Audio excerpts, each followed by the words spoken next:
that like a ritual, Terry? Audio one is right there. I got you. All right, guys. Almost afternoon. How you guys doing? Only thing we got new for you guys as far as injury is Nate Landman. He'll be out today. We got him today. Other than that, we're as the last time we talked, we're as normal as we've been. And with that, I'll open it up. Is it the same issue that he was dealing with prior? Yeah, I don't want to lie to you. It's similar, so I got to get it from Jake exactly what it was. But I posted today for you guys. Just wanted to give you a heads up before we went out there, so you know we're trying to hide that from you. Lay, you not going? No. Really? What is going on today? What's been the reaction from the team in your eyes to this point from Sunday? Just ready to go out there and play again. The preparation, everything is in place, and once you start that process, it just goes into that process. So like the guys came in yesterday, we had the extra day, obviously getting a chance to get out there and get through a nice jog through, getting them in, getting the guys familiar with the Philadelphia Eagles and what they do and how they do things and what we want to do and how we want to go about our business. So just getting them to the process and then, having their normal day off on an oddball day for those guys. But really now getting into our in-season Wednesday schedule and having a chance to get into our Thursday tomorrow, whatever the case may be. They're just kind of in rhythm now once that stuff gets started. And the guys have been as is. They're ready to go, and you can always see a greater sense of urgency, so to speak, after a loss in everybody. And that's always good to see. And that's always good to see just in general when you're talking about your process and how you want to go about your business. With this team playing on Monday night, they haven't played a lot of primetime games here lately. Do you sense that that's, I don't want to say motivational because they're always motivated to play, but is that kind of exciting for the team, you think? I think that's exciting for the team and the overall dynamic of it all. I think the actual team, the guys that actually go out there and play, I think it doesn't matter where it's got to be, whether it's a Thursday night game, a Monday night game, a Sunday night game, or just a Sunday game. They all are the same for us. But it's definitely more exciting because you're the only show under the lights, and that's always cool for the overall team and everybody that's a part of that. And when you're talking about marketing team, you're talking about our president, you're talking about all those things. Those things are always exciting. And it's definitely something that you want to get yourself used to and accustomed to because that's where you want to be. You want to be those guys that are those marketable teams that play a lot in prime time and being a part of those games like that because those are always fun to be a part of. But for a player, I think it's a process. For a coach, I think it's a process. For all of us, it's all those things. It's just a little bit longer to wait during the day. Well, how do you stick through not having a knee-jerk reaction to what happened on Sunday and still sticking to your plan based on what you saw in camp that carries over maybe into this game and you don't deter from what you were doing on Sunday? I think you just got to go get better at what you're doing. The things that you can correct, you correct. The thing that's went well, you continue to do better. The things you did really good in the game, you add on to, but you're not satisfied. You want to get those guys to always have the get better mindset. So like everything that happened on Sunday, you got to have that get better mindset. Yeah, you played well on defense. You didn't play well enough to win. So how do you get better and you find a way to win those football games? You play good enough football or winning football on special teams. What's going to be our edge this week and how do we find that? On offense, what are the things you want to improve on? What do you want to get better? What was good? How do we keep those the same or get them better, tick better, things of that nature. So you're just constantly trying to improve. This whole thing about the games, they're a learning experience for all of us, and we're going through that process. How have you seen Zach Robinson respond since Sunday, and what have those conversations been like going over film? We've been doing this for a long time, and it was really clear being together with him for a long time and how we go about our process. We was at the Rams together for 3 years. We've lost games, we've won games, and I don't think those demeanors change. I think you go out there and you find out what you want to do better. You really isolate those incidents. You bring the energy into the next week, and you bring that into your game planning, and it's like what you do. So like all the guys that I have here, other than Marquise, I've been through those kind of fires with. So going through those fires with those guys, you get a familiar sense of what those guys are going to look like and how they're going to respond and how they're going to be. And it ultimately starts with me, right? If I come in here moping around, making you guys feel sad, you guys be sad. But if you come in with that same authentic energy to get better every single day and find a way to get your first win, that's all that really matters. Similar to what you're talking about, the fact that you guys have done this for a long time. Kirk Cousins has played football for a long time. Exactly. He'll be the first to say that Sunday was not up to his standard. How have you seen him respond, whether that be in meetings or immediately after the game on Sunday? Exactly like I thought. There's not going to be a big change in Kirk's process, right? Because he's been doing it for so long, he has a way he wants to do things, right? We did not have a good game. He did not have a good game. We were very clear about that. There was no sugarcoating it, and I think that's what men do, right? He steps up to the challenge. he accepts it, like we all do, right? My fault that I played in that, the fault that Zach played in, the fault that he played in, the fault that people around him played in it. There was no blame game, and I just know what he's going to go do today, right? He's going to bring the urgency. He's going to bring everything he has to do in order to play better, to find a way to get that thing to the results that we want. And I got all the confidence in the world in him because of who he is. What makes Saquon Barkley so difficult to defend? He is very difficult to defend. Way to change the gears there, right there. But Saquon has always been a problem, right? He went to Penn State. He was coached by James Franklin, a good friend of mine, and they run a great program coming out of college. He was a great athlete coming out of college. Playing against them versus the Giants, he was always a guy and a focal point of somebody you got to stop. He's very difficult to tackle. He's explosive. He's fast. He can catch the ball at the backfield. He can do it all. He's one of the guys that we want our guy to be like and to be very similar to when it comes to this game and be able to play as long as being able to do and have the kind of production that Saquon's had in this league. Barring injury, he's one of the best, and he's one of the best that's been able to play that we've ever seen. So I got nothing but very complimentary things from Saquon from a human level and a player level. Coach, you made some adjustments to your roster by adding players. What's your motivation behind that? That's just our roster guys. They're always going to continue to grow and add and develop as we go. And we worked out a bunch of guys the other day. They'll always have guys on those short lists and those lists that you need when you got to have people to come in.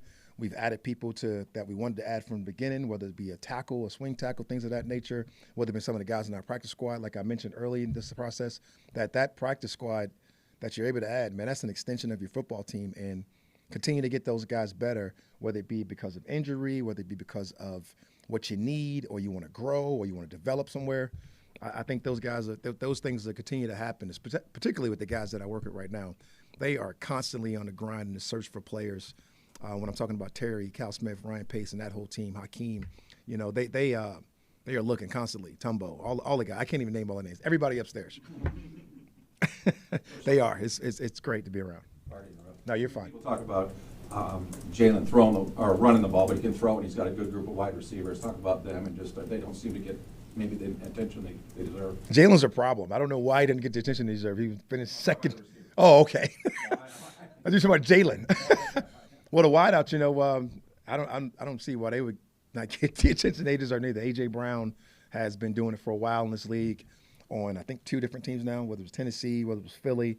He's consistently been a problem and a number 1 wideout for a long time. It just so happens to have a 1A, 1B, whatever you want to call the Slim Reaper, that's been able to do it for a long time, coming out, the Heisman Trophy winner. He's been a pretty productive and significant player for a while since he's been in the National Football League and in college. So, the thing and the skill sets they provide, are off their charts. And then they added a young man that was a first-round talent, again, from Penn State, and Dotson, that, hasn't yet got the things or rise to the occasion to the things he wants to do, probably still trying to fit in with his new team. But we know what type of talent he is. We've seen it as a rookie, and I'm sure his role will continue to grow as they put all that thing together and build, particularly with their play call they just got up this year and what he's able to do with the talent you put around him. Got so much respect for what he does, and he'll figure it out, and they'll find ways to get the people the ball, and it's our job to go stop him. I have no idea why they don't get the credit. Since week 1 ended, there's been some comparisons in the air yardages that quarterbacks are throwing, week 1 compared to previous week 1s. It's on a downward trend, and I think that also just generally a downward trend in terms of the passing game, yardage production over the last few years. Any thoughts as to why that may be? Thank God. Because if you coach on defense and it kept going that way, we all were going to be out of work. So, defense has gotten better. We've caught up to it a little bit. I don't know when it exactly started, but you're right, man. It was a couple of years there where passing yards were off the chain and the rules changes and people blame some of those things. You can't hit receivers over the middle. But we've all adjusted, right? We've all gotten better. We've all tried to limit explosives. We've all got the ability on defense, to go out there and find out ways to slow down these offenses. But, the trends continue to change, and they'll change throughout the season, and they always have on what you want to do and how you want to go about your business. So, from an old defensive coach or offensive coach, whatever you want to say, man, that's a good thing for us because those things were getting up there, man, and we're starting to look like the college games a little bit too much to my liking. Going back to Zach Robinson for a second, it's his first time calling plays as an offensive coordinator in the NFL. Yes. After that, is it an open dialogue with you and him? I know you guys have worked together for a while, but how is that relationship after a game like that? No, I don't like him. No, I'm just kidding. It is always going to be open with Zach and I. Our whole key is being open, honest, and to be able to say your faults and everything that you do and how you want to be able to be more helpful, but also being able to sit down with everybody that's a part of it and be able to go through the whole process and like really evaluate and find out what we got to do better to win the game. You know, you can't let the Pittsburgh Steelers beat you twice, right? And the only way you do that, if you come in today and you're still talking about what happened and what went wrong in that game, as opposed to moving forward and figuring out a way to find a way to win this game. And like, that's what I think the process is. It's about getting better every single week. And it's like, you know, I'm not a Debbie Downer. So like, I'm never going to come in and assign blame in one area, right? If we play good in two phases enough to win a game, then we got to win it in those two phases, right? Because every week, every challenge should be different, right? And that Pittsburgh Steelers defense, we knew what they were and who they were. Not the still Dennis Green line, but they are what we thought they are. And like, we had to go out and play. So like, it's like we didn't get the results that we wanted to. And like, I'm not going to harp on that. I'm going to find a way to get the results that we want moving forward. Going off of that, obviously you know Zach, and it's the first week and whatnot, but when you look at, there was a lot made of the comfortability with Kirk in the pocket. What's the comfortability with Zach and Kirk being able to communicate in the moment like that, where you kind of look at this relationship and say, hey, in the moment, XYZ needs to be better as you kind of progress through this season and things need to be maybe improved upon in game? I think that's a growing phase that you're going to constantly have with Zach going into his second game coming up this week, and you got Kirk coming into his second game as Atlanta Falcon, right? Kirk coming off of his injury and being able to be healthy and do all the things that he wants to do and getting a feel for each other. So I think that thing will continue to go as we go. And like those guys that get better with each other, the thing I loved about it is the accountability of both. You know, like there's not one person who's going to sit up here and blame anybody. Both of those guys took accountability, myself included. I got to be better for those guys. We got to be better together, and we got to go find a good to win. And ultimately, that's the game, right? We've tried to change that dynamic right now with fantasy football, but ultimately, how do you win football games, period? Kyle Pitts looked like he had less pep in his step like all training camp. I'm wondering, like, looking at the tape from the first game, how did you see that translate? I'm sorry, who was that? Kyle Pitts. Oh, Cal Pitts. You know, caught the touchdown, had some success, would like to have more, right? And he did have a pep in his step. He got renewed energy, renewed life. And now when you lose a game, so some people, you create a certain type of urgency. Sometimes that's unwarranted, right? And so, like, for us, it's about finding a way to get Kyle in the same thing. Like, let's get him better and find a way to get him going, right? Kyle may come out of that game, and we may be chanting him as a hero if we don't get the penalty when he catches the crossers, able to take up that first down. But when you come out, everything's going to be beamed on and just overly thought about, as opposed to somebody being able to sit back and settle this thing down and say, let's clean these things up, let's do these things better, and then we'll get the results that we want.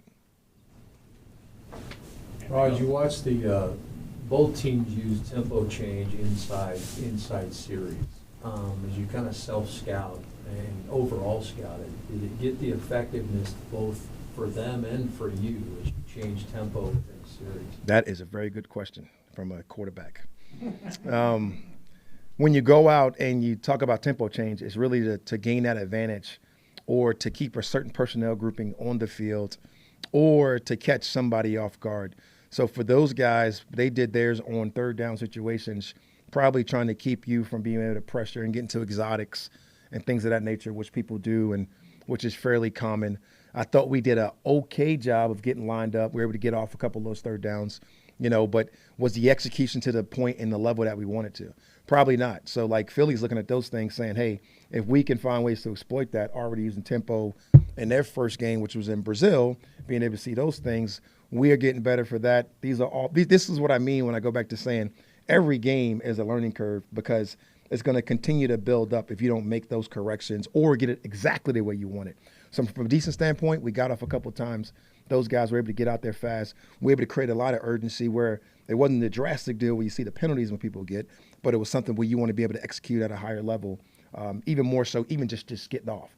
Right? You want to do it exactly right so that stuff doesn't bother you at all. And from an offensive standpoint, you get into some of those tempo things to maintain rhythm, to get into that timing and all the things that you want to have that you've been able to do out here, right? Sometimes it worked, a la going forward in the 4th and 2, a la jumping the ball, hitting the crossing route, the Mooney, I believe. I can't remember right now. I forgot that game. But you just kind of get into those things. And then sometimes it didn't, right? Some of it caused a little bit of disaster for us in our execution. So, like, we got to make sure we clean that up as well. So, like, Very well thought out question, and definitely the tempo changes are going to continue to go throughout the season with everybody that we play.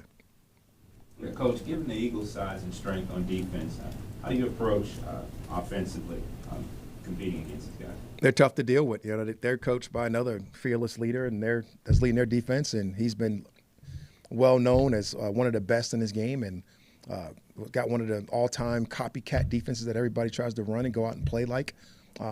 He just got there this year. They are built the right way across the board, and he's probably going to add people and do all the things that I see my guys upstairs do and try to get the people that he wants and how he wants to get those things done. But they are constructed the right way, right? They got a bunch of young Georgia linemen that we know well, bunch of Georgia rushers, I should say. I mean, actually at linebacker too. Everybody's Georgia.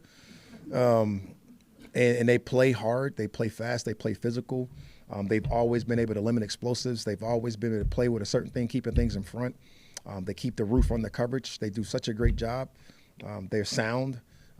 They'll be that way. I know it for sure with Vic being there and what he's been able to do. He's been in this league since I remember Vic was in Houston and we were at the Combine together. Wow, like so long ago, right? And to see what that defense has become and what he's been able to create has been just special. As far as the head coach's responsibility of just being a manager of the staff, how do you go about kind of balancing how much you want to impose on the coordinators versus kind of delegating and just letting them kind of do their thing, especially in the context of a guy like Zach, who's calling first plays, his first time play calling in a game, versus Jimmy, who might have some more experience. How do you kind of just balance that between members of the staff? You find your rhythm, you establish a routine, and you're able to get around and figure out the things that are really important for you to be a part of.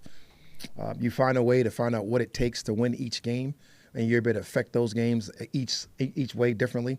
You know, so those games may come up differently in how you want to uphold your will on your staff.